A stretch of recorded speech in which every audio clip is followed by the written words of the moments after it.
Olga, how are you? Good. How are you? How are you, Barry? Yeah, it's so nice to see you. Goodness, we have all such fond memories of being with you. Yes, me too. Me too. We, And let me introduce right away the person who is sitting next to me. This is my husband, Roman. Hi, I Hi, so thought that, nice to see you. likewise. Yeah, we had a lovely time with Olga when we were there. She did a great job showing us around. I'm sure she did.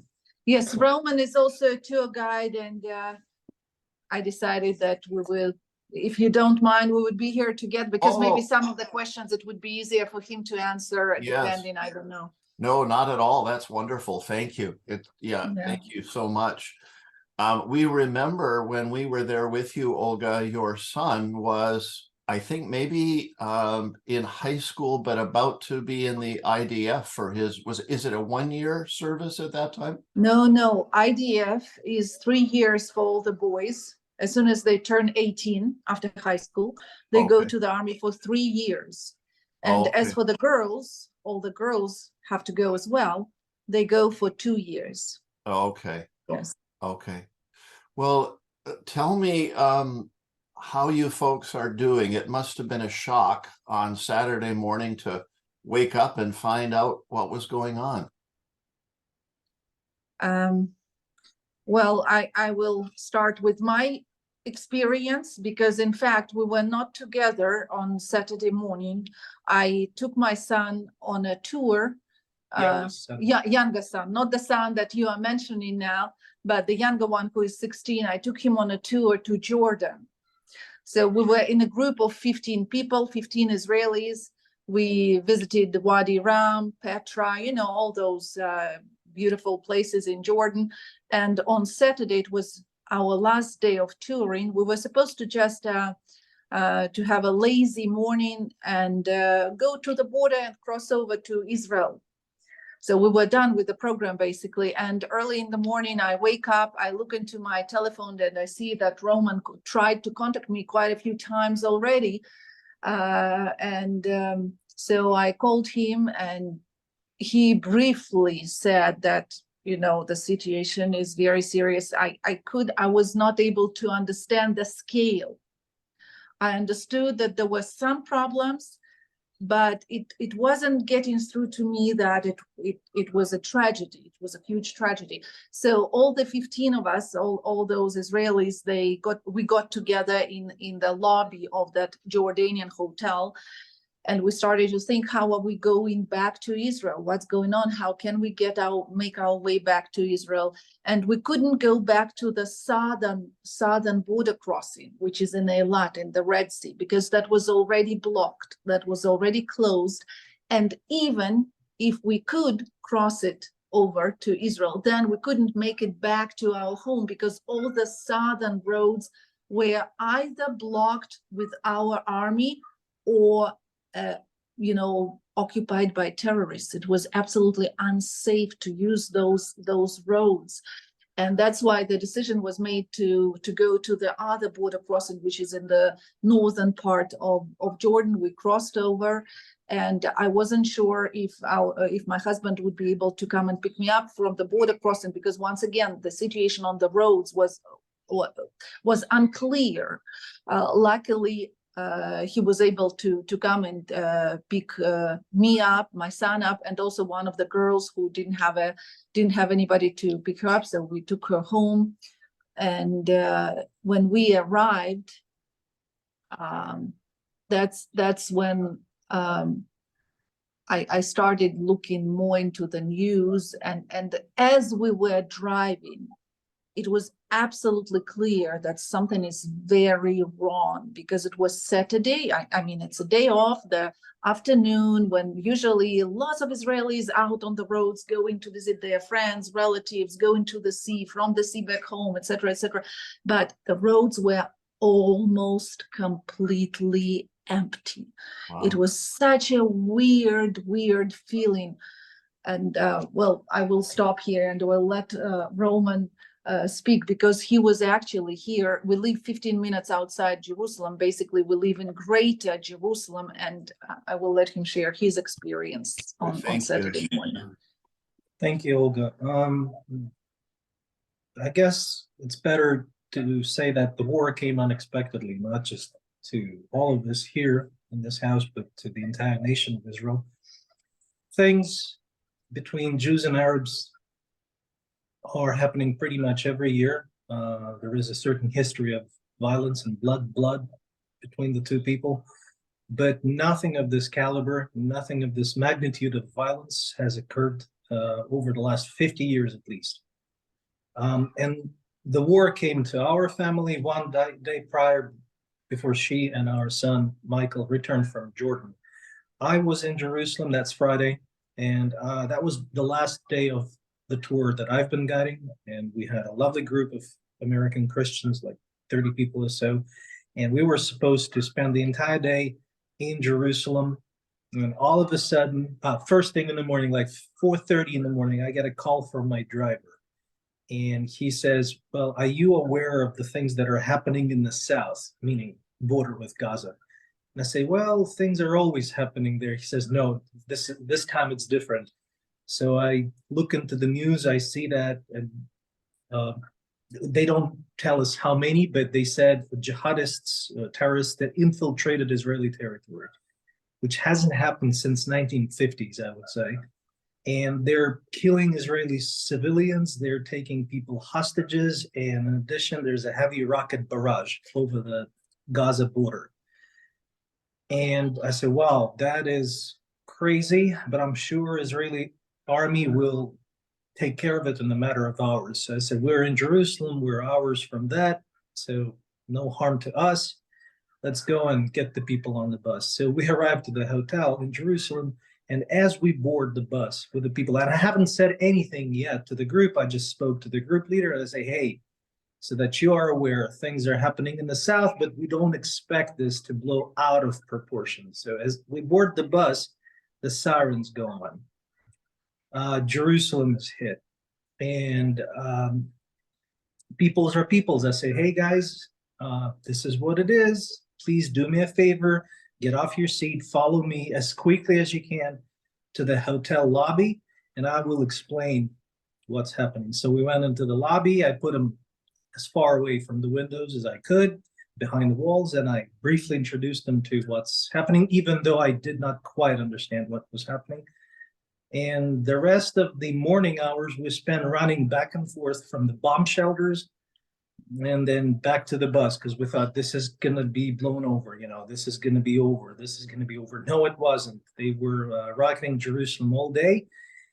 And as people, American people, are having, I'm sure, the best day of their lives, running with me on the staircases, because we can't use elevators and such, and I'm trying to keep them calm. At the same time, what I'm thinking is that my wife and our 16-year-old son are in the Muslim country right now, and will I ever get to see them rather than in a plastic bag or something? And our 23-year-old, who has finished his army training just not even a year ago and has been a commando over there, will he be deployed? So these are the two things that run through my mind as I try to keep other people calm. And then sometime after lunch, after, I don't know, maybe 12 times we went back and forth between bus and the bomb shelter, I asked the group leader if it was okay for me to leave them in the bomb shelter so I could go and be with my family. And he said, yeah, sure. So I hurried back to our home, discovered that our oldest son hasn't been called yet to his unit. His grandmother, Olga's mother, who stays with us, they were both safe. And then they started bombarding the neighborhood where we live. So we had to go for the bomb shelters yet once again. And it wasn't too bad, except for maybe one time when the rocket exploded, maybe I'd say 400, 500 yards away from our house. The house shook, but rather than that, we were okay. And then I cannot get in touch with my wife because she has barely any phone coverage in Jordan.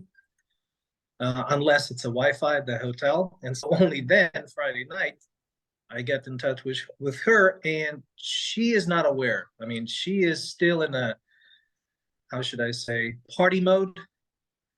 It's her tour. They're having a great time, and I'm not trying to start any hysteria going. I say, hey guys, this is what it is. You got to be careful, and you got to plan ahead because the southern region will be completely unavailable for you to return. And so that's when her story happens. That's when they rerouted their journey and crossed the border, and we drove. I wouldn't say the easiest road, because the shortest road, the easiest road actually goes through the West Bank. And I said, Daniel, I forbid you to drive through West Bank, because chances are there are people there who are supporting Hamas, and they are anti-Israel. So God only knows what can happen to us as we are going for a rescue of our family. So we drove around the West Bank, but then finally got the party girl and our youngest son happily returning from Jordan. And then only then she started to realize that it's pretty horrible what we're having here. So going back to your Olga now, my part of the story is, I guess, over. Yeah. Roman, just a question. So the rockets from Gaza were able to reach your neighborhood. Yes. Yes. Thing is that Hamas has been bombarding Israeli territory pretty much every year, twice a year, on a regular basis. They know exactly when they need to do it, because their strategy is not hit as many Israelis with these rockets per se, but to hit Israeli economy with these things being broadcasted the way they are on the global media, and then people start to cancel their trips to Israel and things like that. So that is the main goal. And I thought that that's exactly what they're going to do this time. Apparently not. And this is what was a total surprise to the Israeli security and the Israeli army and the Israeli intelligence, that Hamas has significantly upped their game over this year. It's no longer house-made Qassam rockets that they could make at the garage or the backyard, and that will hardly shoot a couple of miles. No, this is professional, high quality weapons that they have. Some of them Russian, some of them American, and that's what they used. And so, yeah, it's no longer a short distance; it's a medium distance, which can reach Jerusalem. And yes, they were bombarding Jerusalem. So, tell me, as a nation, you folks and the other citizens of Israel must be grieving. I mean, we're grieving over here at the pictures that we've seen, the brutality, the absolute unconscionable, unexplainable brutality that we've seen. You folks right there with it. These are your extended family in a way. It must be awful. I will start, and I just want to say that many Israelis now are wearing black T-shirts. Just going anywhere you go, just on the streets, you see that many people are wearing black T-shirts, and that's their way of expressing the grief. I'm sure you're following the news that more than 1,300 people were killed, and including children and women, and and it was a massacre. And many Israelis are wearing kippah, yarmulke, the small hat that men wear. I see many of them wearing black one, just black one, remembering those who perished, and people are still being killed.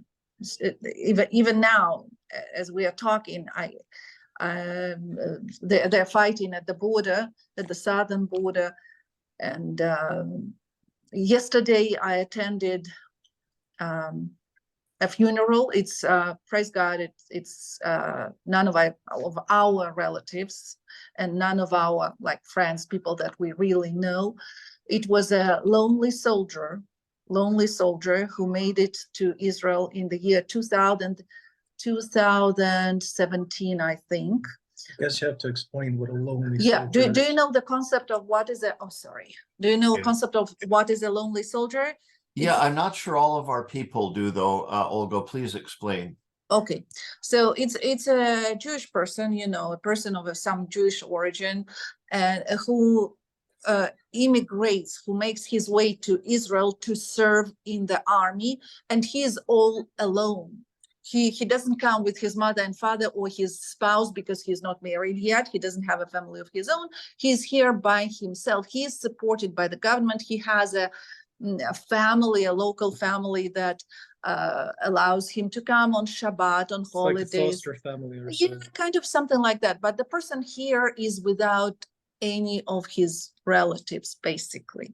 So there was such a guy. His name was Shlomo Reshetnikov, and he was killed just yesterday, and he was buried in Jerusalem, in the center of Jerusalem on Mount Herzl. I mean, those of you who visited Israel, who visited Jerusalem, you know of Yad Vashem, which is also located on Mount Herzl, on the slope of Mount Herzl, but on the top there is a military cemetery.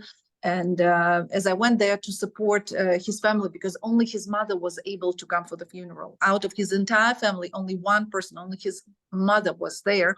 But despite that, there were so many Israelis who've never met that person, who've never met that guy.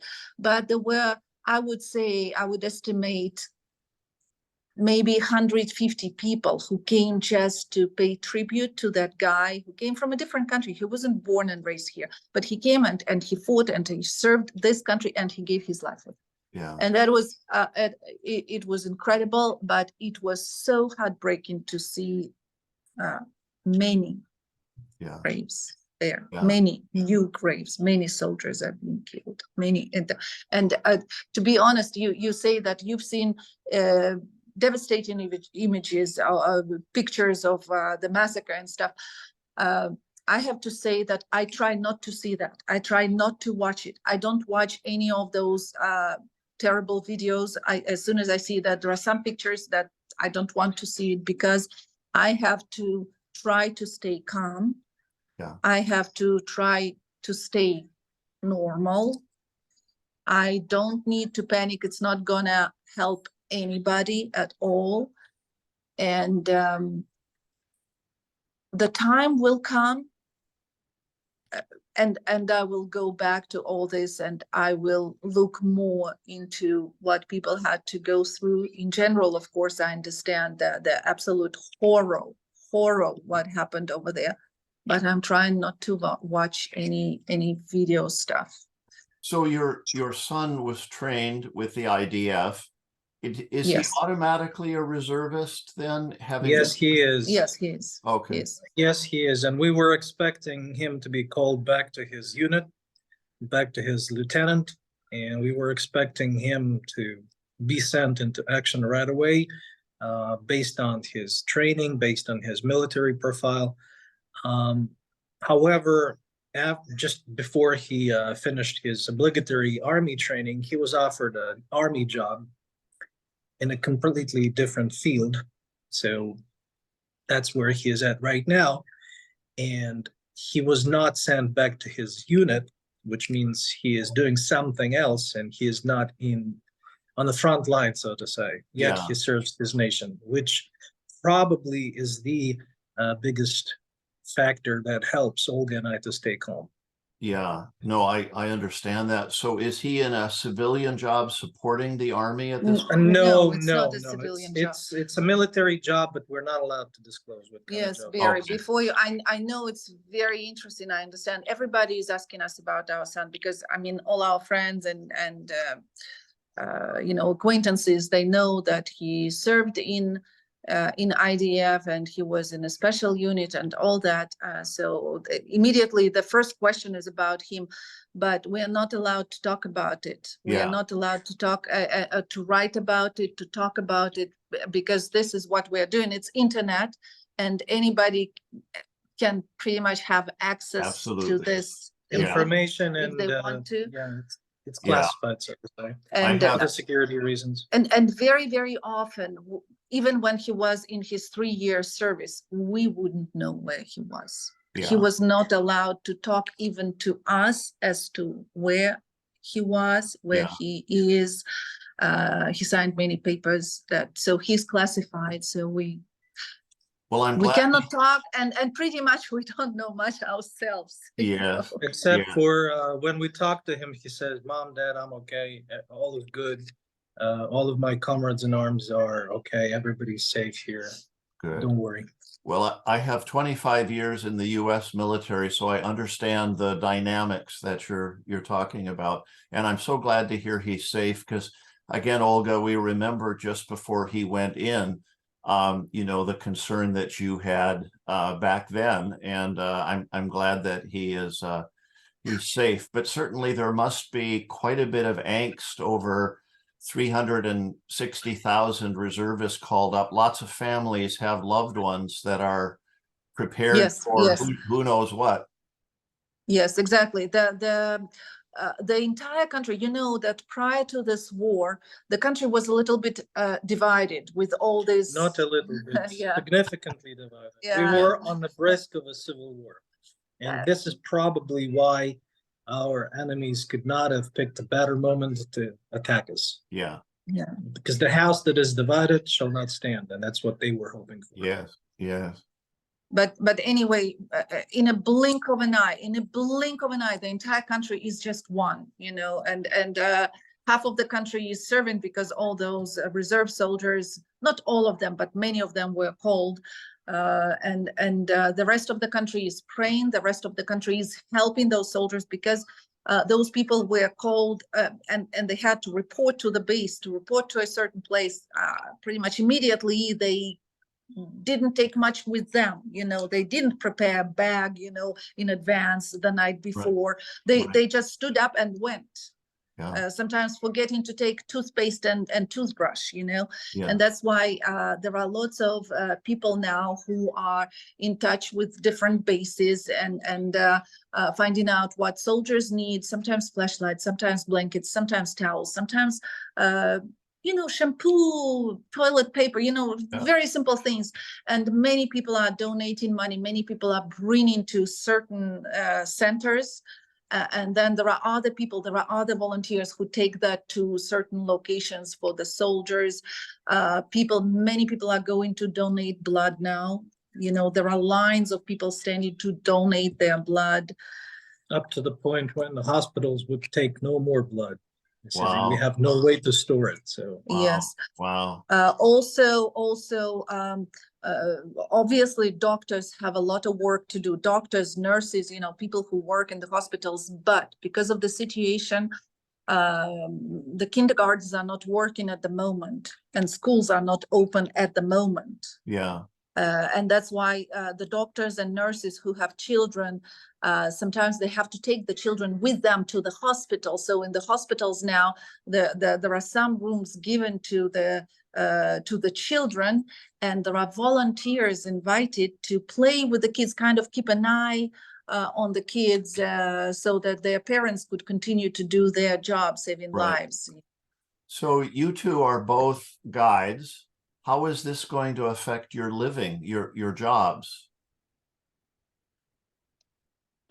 pretty much we are unemployed right now, indefinitely unemployed, because this isn't just like it was when Corona happened. As soon as certain restrictions were lifted, people started coming.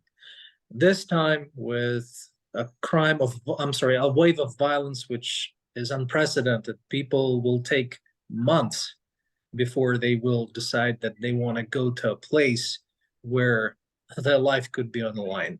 And so right now, both of us are indefinitely unemployed, and that's how this has affected us in our living. I'm just hoping that maybe the job will return after the new year at least, but it's really hard to say because I mean, understandably, people would be afraid to come. I mean, they immediately cancel their tours. So all the tours that were, I mean, the season was booked. There Fully was booked. fully booked. All the hotels were packed and were supposed to be packed now in October, November, which, as you probably know, is a high season in Israel. Right. And nothing. Of course, everybody canceled their tours, canceled their trips to Israel. And Do you have, does I- the government help in situations like this? No, not really. if the government will help, is No. that the question? We don't know. I mean, at the moment, the country is in the state of war, Right. and Usually, when in the state of war, a lot of governmental social projects are on hold, or they're frozen Yeah. or canceled. Yeah. So the Israeli government did very little to support people during the COVID years. I seriously doubt that they will be supporting anyone except for military at the time of war, which is completely understandable. and there are, well, first of all, there are many families who lost some of their relatives. I mean, they Or lost their their or their close ones, houses or they lost their houses that were burned down at the south. were destroyed by the rockets. And there are many people who are wounded. There are many people who are dislocated, Yeah. and well, they need help. Yeah, So they deserve help way understandably, much more than yeah, that I Yeah. mean, understandably, government has a lot of issues responsibilities. now Yeah. and responsibilities. Some There's no immediate doubt. priorities. Yeah. So, Roman and Olga, how can we over here pray for you folks? Well, most importantly, we want for this madness to be over as quickly as possible. So our prayers go for the end of war and a peaceful resolution, if such a resolution is possible. And then in order for the healing to happen, so to say, people need to know how to embrace one another. So we pray for that as well. I would just say yes. First of all, the most importantly is peace. There is no doubt. Just everybody wants this to stop. Everybody wants peace. We don't want anybody else to be killed. Nobody else to be killed. Nobody else to be wounded. No houses to be demolished. We just want peace. That's number one prayer request. And yeah, I can't even think about anything else at the moment, to be honest. Yeah. Well, there's so much right now. You guys are in crisis mode. The whole country is in crisis mode, and I'm sure things will begin to sort out. But it's what we've seen has just been so tragic, and I think you folks need to know how much we over here are with you, and and supportive. I know that our government is. I saw a news conference with your leader and with Netanyahu, and also Anthony Blinken, our Secretary of State, and they promised American support. But in addition to military support, you have the support of the rest of us who love and appreciate you, and certainly the things that Israel stands for in terms of a democracy there in the Middle East, and a people that have suffered so much over the years, and we see that continuing. And it's difficult, but know that we're with you.